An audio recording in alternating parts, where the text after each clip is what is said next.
Hukum hadir menjaga marwah penguasa, tetapi kritik adalah hak setiap warga negara. Jika kritik dan penghinaan kian samar batasnya, lantas mampukah hukum menjaga kebebasan tanpa membungkam suara? Kita bahas lebih dalam bersama dengan pakar hukum tata negara Profesor Juanda. Selamat malam, Assalamualaikum, Prof. Halo, Prof. Halo Prof, bisa mendengar suara saya Prof? Halo? Selamat malam Prof.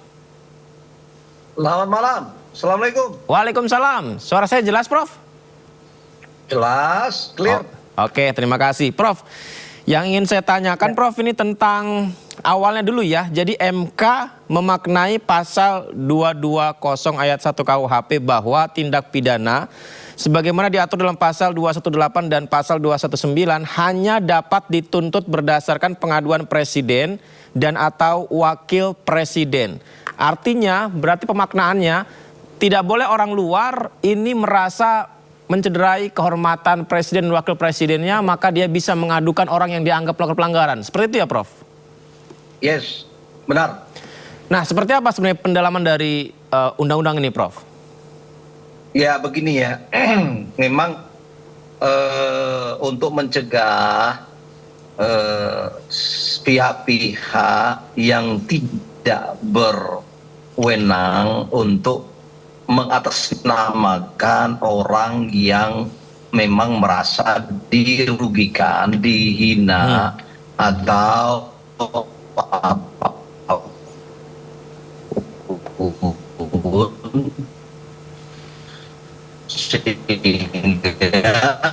Oke. Putus-putus suara kita, Prof. Atau tidak dirugikan. Penghinaan itu sendiri. Oleh karena itu, ya. Halo? Ya, silakan dilanjutkan, Prof. Sudah lancar lagi. Kedengeran. Halo? Kedengeran, Prof. Silakan ya, dilanjutkan lagi. Jadi, itu kan faktanya kan banyak orang, apalagi sekelas presiden, wakil presiden, itu kan banyak yang menurut saya mengambil sebuah kesempatan untuk meraih satu keuntungan pribadinya, sehingga seolah-olah dialah pahlawan, dialah pembela, misalnya gitu kan. Nah, itu tidak boleh lagi. Itu kalau memang presiden merasa nama baiknya secara pribadi, bukan secara dinas loh, itu tidak boleh. Ya, pribadi. Pribadi artinya yang menyangkut harkat, martabat, kehormatan dia secara pribadi, bukan sebagai presiden. Ya, beda itu, harus jelas. Kalau memang dia adalah secara jabatannya itu tidak punya tidak berhak untuk melakukan pengaduan pasal penghinaan. Tapi ya dalam konteks seseorang yang sedang menjabat, nah, tetapi seseorang itu menjabat presiden, seseorang itu merasa bahwa dia sudah diserang harkat martabatnya secara pribadi, maka itu kena pasal penghinaan. Dan oleh karena itu, kalau memang seseorang yang menjabat presiden itu merasa dia dicemarkan, dirugikan, dihina, ya, menyerang pribadinya, itu boleh. Tapi kalau misalnya kritik tentang kebijakan presiden, itu tidak kena pasal penghinaan. Itu kan kebebasan berpendapat setiap orang dalam negara demokrasi dan negara hukum. Jadi harus kita bedakan itu. Kalau dianggap pencemaran nama baik atau penghinaannya adalah jabatan yang diemban, misalnya presiden posisinya seperti apa, itu apakah masuk ke delik aduan juga, Prof? Ya, iya, tetap delik aduan, karena kalau dulu dia kan delik murni, ya, sehingga dengan demikian tidak dilaporkan oleh yang bersangkutan, maka tetap diproses sehingga orang lain yang menganggap itu adalah bukan dia, orang lain, apakah relawan, apakah keluarga itu diterima sebagai suatu tindak pidana murni. Oh. Tapi kalau sekarang tidak bisa lagi karena itu delik aduan. Delik aduan itu si yang merasa dirugikan, dihina itulah yang mengadu. Tanpa itu tidak boleh. Ya. Kalau kebijakannya berarti nggak masuk dalam delik aduan penghinaan ya, Prof? Misalnya ini programnya tidak pintar misalnya. Tidak. Makanya di situ dalam kerangka mengkritik kebijakannya demi untuk satu lagi kualifikasi kepentingan umum, apalagi itu kritik. Itu kan kritik merupakan bagian dari kebebasan warga negara untuk berpendapat, untuk mengkritik sebagai bentuk mungkin satu kepedulian sebagai rakyat, sebagai warga negara di dalam negara republik yang berkonstitusi ini. Itu silakan, jangan sampai membungkam nantinya kalau itu terjadi, ya itu kan semuanya itu nanti secara proporsional kita prinsip negara hukum itu. Prof, ya. Ada nggak kekhawatiran nantinya kritikan terhadap kebijakan pemerintah ini menjadi bias sehingga ada oknum-oknum yang memanfaatkan membuat programnya tidak berjalan, terganggu begitu, Prof? Ada nggak kekhawatiran ke arah sana, Prof? Baik. Halo, Prof? Baik, kami akan perbaiki jalur komunikasinya dulu. Kita simak dulu ini pemirsa ini mengenai masih berkaitan dengan hina presiden, dugaan penghinaan terhadap presiden. Jadi sejumlah tokoh, ini seperti yang kita juga kalau masih ingat, ini pernah tersandung kasus dugaan penghinaan terhadap presiden. Mulai dari ex-ketua BEM UGM Tio Ardianto, mantan Menpora Roy Suryo, hingga pengamat politik Rocky Gerung. Kita simak.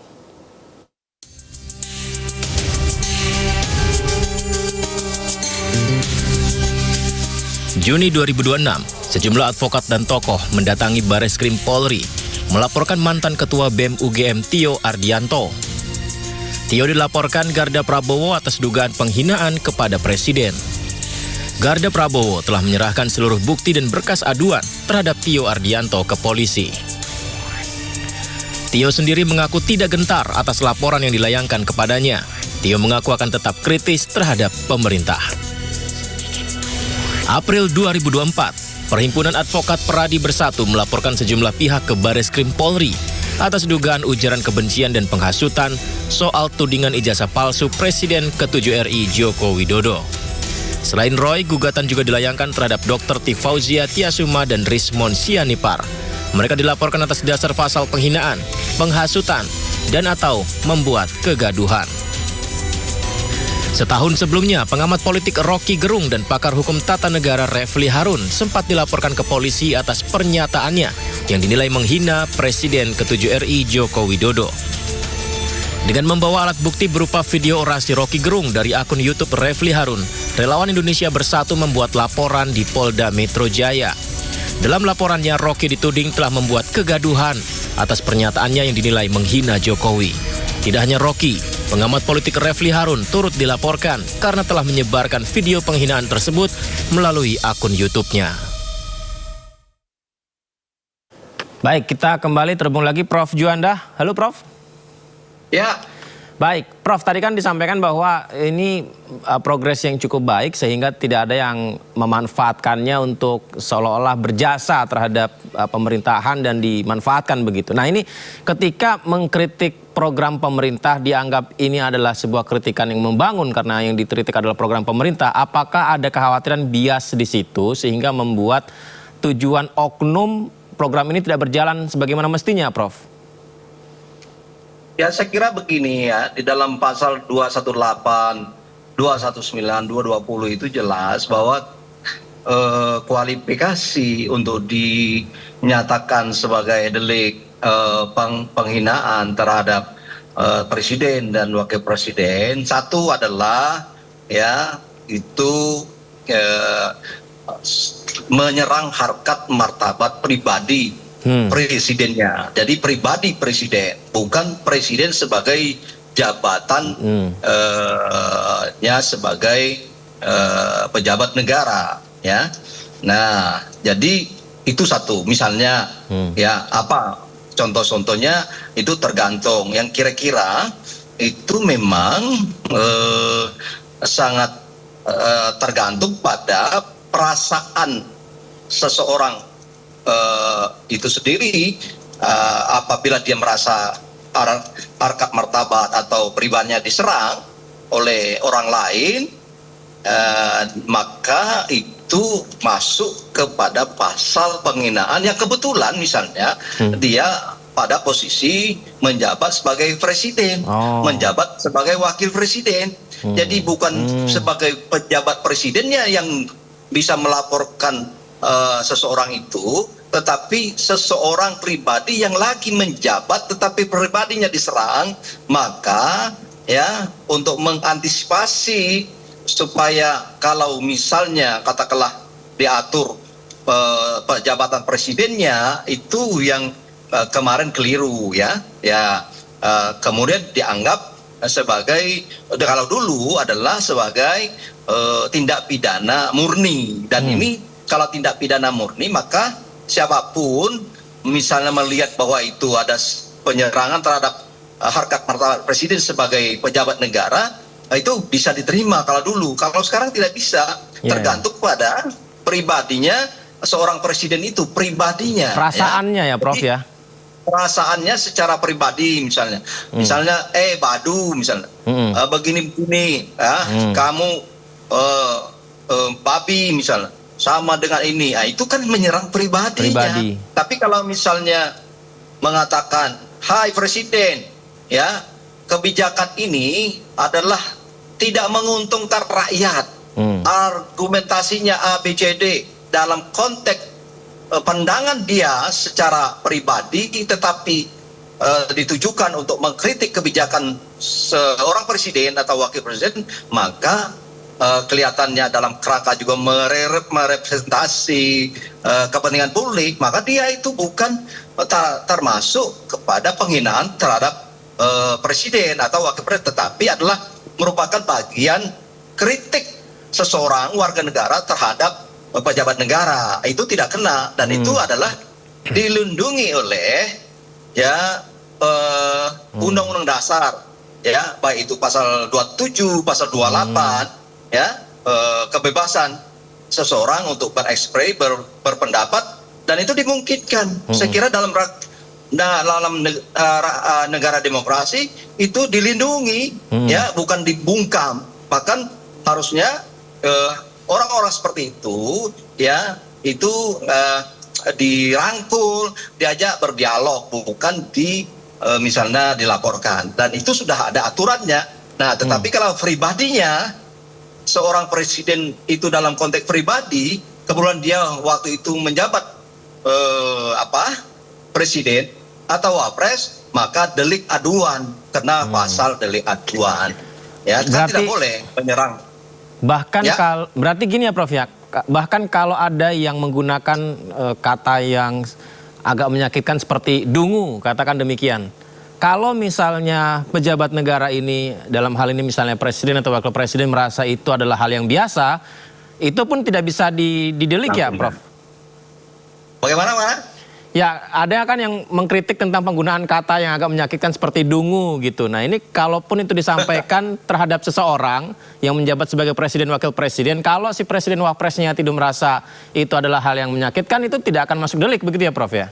Makanya itu kan soal kenapa dikatakan delik aduan, delik yang bisa diproses ketika ada pengaduan dari pihak yang merasa dirugikan. Ya, nah, katakanlah seorang pribadinya presiden, katakanlah saya menggunakan kata istilah pribadinya presiden, bukan sebagai dinas atau jabatan presiden, dia merasa, ngapain ngurus soal-soal seperti ini, ya, lebih banyak saya harus mengurus yang lain misalnya, tidak terlalu signifikan lah, dianggap ini sekedar manusia biasa dan ya yang penting dia bukan dungu misalnya, ya dia biarkan tidak ada masalah. Ya, dia tidak laporkan atau tidak melakukan membuat pengaduan. Prof. Nah itu makanya gimana? Kalau misalnya kritikan dalam bentuk menyiarkan berita dengan gimmick-gimmick satir begitu, Prof, terhadap kebijakan kepemerintahan presiden, aman nggak, Prof? Aman, itu kan yang penting kebijakan toh. Kebijakan. Ya, itu kritik misalnya. Tapi bentuk-bentuk kritik itu banyak. Ada tulisan, ada misalnya sindiran, ya kan? Tapi yang penting Kebijakannya. Kebijakannya. Katakanlah kita tuduhin dah sekarang. Orang ada mengatakan MBG itu tidak bagus, misalnya. Ya. Nah, itu tidak bisa sepanjang memang presiden menganggap ini penting dan berguna untuk masyarakat luas, ya presiden tidak boleh marah. Ya, nah, dan itu anggap saja mungkin ada rakyat mengkritik supaya lebih bagus tata kelolanya misalnya. Tidak ada masalah, jangan dianggap salah kalau mengkritik kebijakan seperti itu sehingga dianggap penghinaan. Tidak, itulah perlunya memahami pasal-pasal dalam undang-undang KUHP yang baru. Gitu. Berarti kalau misalnya ada yang membuat pertunjukan stand up komedi misalnya dengan roasting kepala negara atau wakil kepala negara, misalnya menganggap wah ini entah apakah gesturnya mengantuk atau bagaimana, itu juga selama tidak diadu secara pribadi oleh yang bersangkutan atau dia merasa tersinggung, itu saya kira itu tergantung sih. Kalau menurut saya, ya kalau ngantuk itu kan tidak penghinaan, bukan penghinaan. Ya, baik. Apa yang membuat orang ngantuk itu merupakan kodrat setiap manusia. Saya misalnya diinginkan ngantuk ya wajar.